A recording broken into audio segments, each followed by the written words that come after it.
Hi everyone, Kim here with Sunshine Creations and Crafts, and this is the project that I'm doing for the Just a Scrappin design team weekly challenge, and it's make a gift box or a gift bag.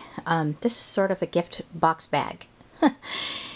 First thing I want to recommend whenever you're making something like this to use a very sturdy cardstock. It works the best. You don't have to, but it does work the best. Now, there's kind of a general rule about what I've discovered about making a gift bag. First, you want to measure the length of your present, and then you want to measure the height. Instead of just making a standard gift bag and hoping your gift fits in it, you actually can measure it out so that it will fit your gift. The depth will always be 2 inches. So if you have a gift that is wider than 2 inches for this particular box design, it's not going to work. Now, I've made a lot of girly type gift boxes in the past, and I actually did a video on one. So this time we're going to do something that's a little more masculine. And I went ahead and used some scraps. For this one here, I've got this design, and then I'm going to use the back of the box in this, and this is Recollections. Oh, it's called Holiday Shimmer. So use some of that. Now, my gift is going to be, got the ruler upside down, about 7 3/4 long by just about 5 inches tall. So that's going to be the size of my gift. That's going to be the size of my actual bag. So I'm going to cut my paper. It's kind of, you got to do a math thing here. So if you're looking at, say, we'll just say it's 8 inches. You're going to want the length of your paper to be 8 inches plus 2 plus 2. So 8, 9, 10, 11, 12. You want 12 inches in length, which is pretty easy. So you've got 8 and 2 and 2. Now, this particular design, I'm only going to put a 1-inch bottom with something on the inside to hold it together, help hold it together. But I'm recommending that you do a 2-inch bottom. So you're doing 12-inch by 6-inch if you want just a 1-inch bottom. Otherwise, it's a 12-inch by 7-inch because you want to do a 2-inch bottom. So I've kind of scored everything ahead of time. This is 2 inches in and 1 inch in here. And then the bottom, the back is the same way. 12 inches long, 2 inches in, and 1 inch here. Now, this is not going to be what I call a fold down gift box. It's something else. Just going to do something, so just come along for the ride. All right, so scored in 2 and then scored in 1. Now on this one, you want to go ahead and you want to cut in vertically to that score line. Sorry, that's horizontal. So cut in horizontal. Now I have to tell you, I have to stop a minute. This is such a Monday for me. I can't believe it. I really just crazy. I don't usually have like bad Mondays, but this one is, it's not bad. It's just, I'm just not together. All right, so this one here, and I'm noticing not such a good choice in the paper because when I'm folding it, you can see the inside. So keep that in mind. Don't use that kind of paper. Yeah, I went to make my coffee this morning, and Joan, you can totally relate to this. I made my Keurig, forgot to put the pot in it. So I'm sitting there half asleep at 6 o'clock this morning and watching this clear water drip through, thinking, well, something's not right here. That's what it was. Okay, back to my thought. So this is going to fit in like this. It's supposed to anyway. And then this will fold in, this will fold in, and this will fold over. So we need to put some score tape on. Put some score tape on the bottom here.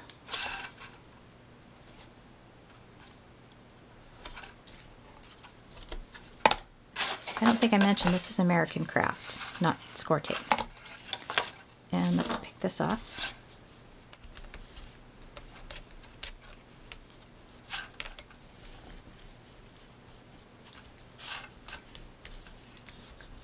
Try to get that off anyway.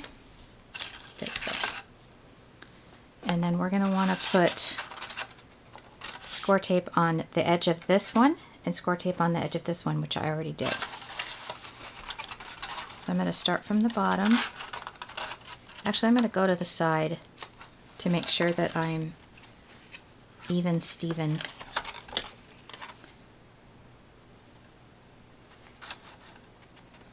Yeah, that looks like it's good.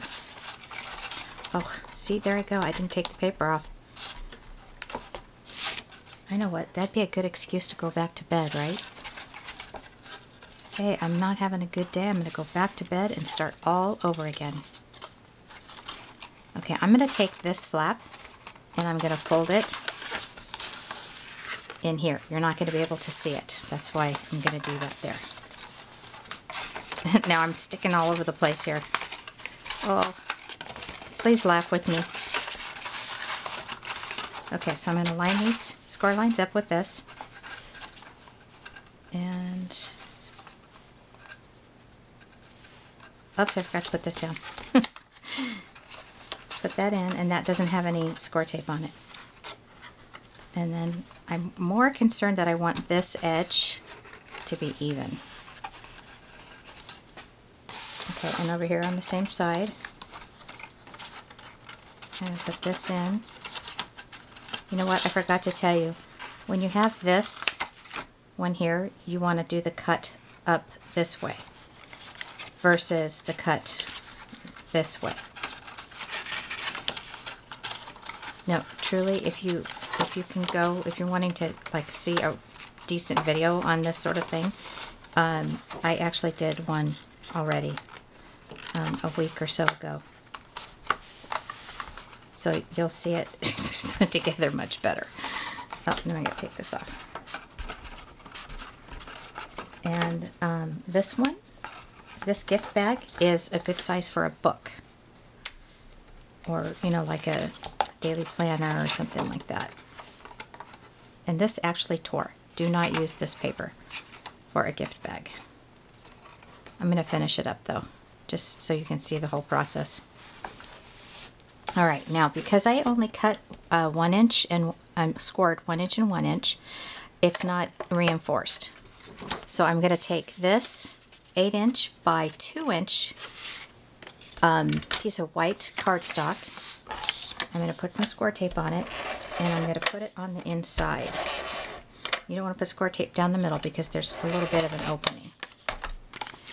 And I find it easier just to start from one edge.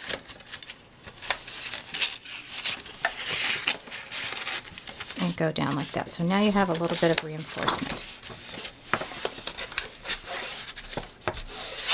Okay, now for this particular box I did come up with a happy birthday design, and this came from Paper Pups. I don't know if you guys have ever seen this Cricut cartridge. It's absolutely adorable. I love dogs. I had to get the cartridge just because I love dogs.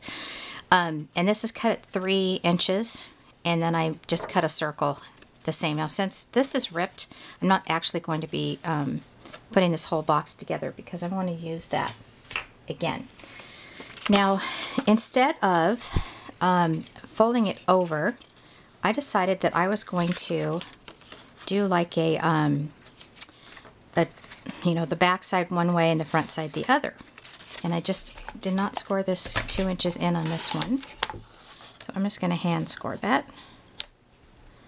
Just give myself an idea. And this will probably tear.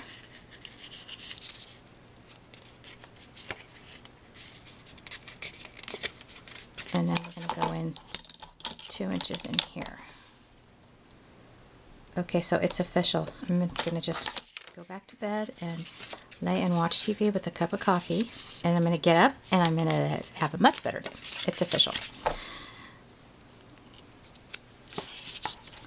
And I'll put that score tape right on the edge there. So that's going to be the front, which is opposite of the back, right?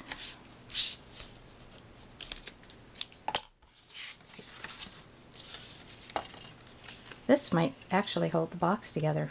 You never know, right?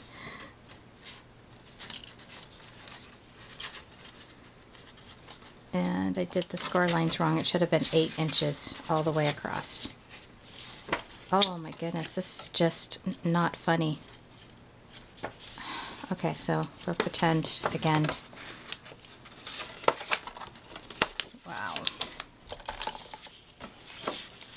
It's not going to look right, but I got to fix this so that it's scored correctly. Great tutorial, right? This is a learn by my mistakes tutorial. What would that be? LBMM. It's an LBMM video. Okay, and definitely put some score tape there. All right, so this one I hope I did right. Of course not. Bring it out a little bit. And put score tape on the whole thing this time. Oops, sorry, bumped the camera.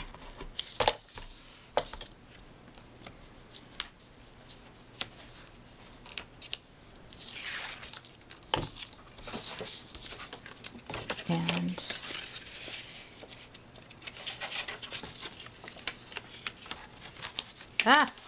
not yet. Oh my goodness. I sure hope all of you are just laughing at this. This is just so funny. It's like one thing after another. Okay, now I want to make sure that that's even. Wow. I'm glad the score tape isn't super sticky. I know if it was like the regular score tape, I'd be doomed. Okay, right along the edge. And then this kind of holds the box together. I am definitely not going to be giving this one away. But at least you guys saw how I did it. So, you know, you can kind of do a flap like this. Okay, let me take a really quick, let's see, I'm at 12 minutes, minute or so to show you the other boxes that I've actually done successfully. Okay, so this is Teresa Collins and Stampin' Up! Ribbon, and there goes my camera again. And I should have used, you know, the regular score tape for this. It would have stayed on much better. But that's okay. So this is for a gift that would be 8 inches wide by 10 inches high. And this was from a 12 by 12 originally. And then this is some tulle, and I actually tied it on the outside this time. And I put a little bit of flowers that came with the paper. It came in a kit and stuff. So that's that one. And then this is a little tiny one that I made. Nice and simple. This is like a jewelry box kind of thing. And you could just put a jewelry box in there. And I did the handle a little differently. I slid it through this way, wrapped it around like so. So that's for a jewelry box type thing, and this is for 3 by about 3 1/4, but it's 2 inches in depth. And I did it 1 inch and 1 inch here, which I'm like, that's not a good way to do it. Now this one here is the 2 inch score line. So I did 2 inches in and 2 inches on the bottom, and I did not do a flap on this one because I wanted to put the bling. And I did the handle in ribbon that's on the sides. So that's a little different. And last but not least, I'm saving the best for last. This does not have a flip top, a fold down top. This is ribbon that I got at Joann's. This is Recollections paper, and as you can see, it's real flimsy. So if you wanted it to be sturdier, I would say cut cardstock and layer it on the inside before you put the box together if you have flimsy paper. These are petaloo flowers, and I made a little gift tag, and then just some lace. And I actually reinforced this with eyelets. So that makes it real sturdy. All right, thanks all for hanging in there with me. And Mondays, yay. Thanks all for watching. Have a great day.